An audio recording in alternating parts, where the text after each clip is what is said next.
Ya, di sini kita akan mempelajari tentang DM, di mana DM1 dan DM2. Nah, pertama itu DM tipe 1 ada autoimun, perusahaan sel pankreas produksi insulin, glukosa darah tidak bisa, ada glukosa darah tinggi. DM tipe 2 itu ada sel mengalami resistensi insulin, yang menurut insulin tidak dapat bekerja pada sel, glukosa darah tidak bisa masuk ke sel sehingga glukosa darah tinggi menghasilkan glukosa darah tinggi atau hiperglikemi. Nah, penanganan diabetes ketoasidosis yang merupakan bentuk komplikasi dari DM tipe 1. Banyak konsumsi cairan, kurangi minuman yang mengandung elektrolit seperti potasium ataukah terapi insulin atau suntik insulin. Nah,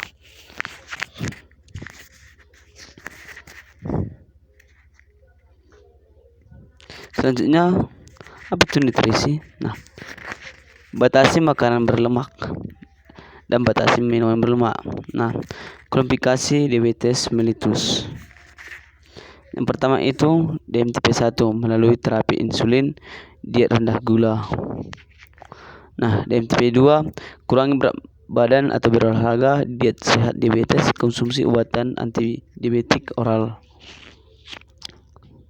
Sehingga DM gestasional, pola hidup sehat diabetik sebelum mengandung, diet sehat diabetik selama mengandung.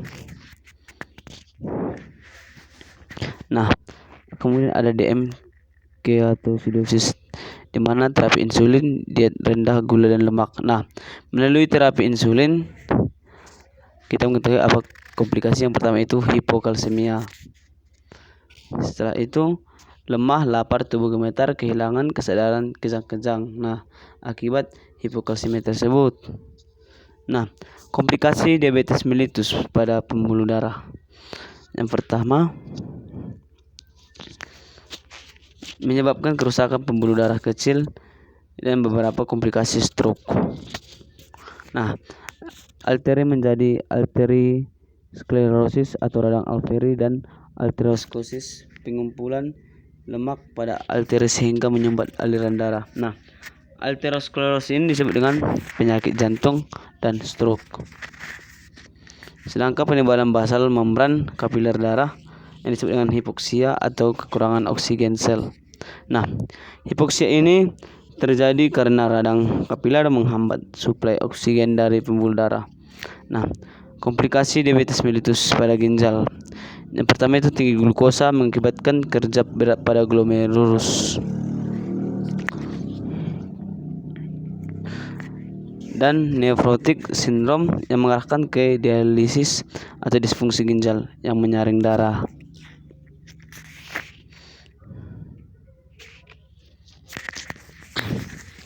Nah, setelah itu komplikasi diabetes mellitus pada saraf.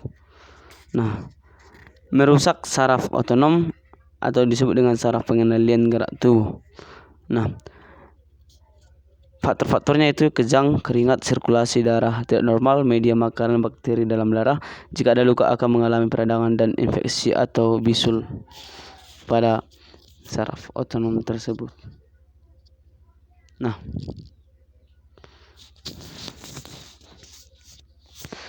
ya, kita perhatikan gambar tersebut ya teman.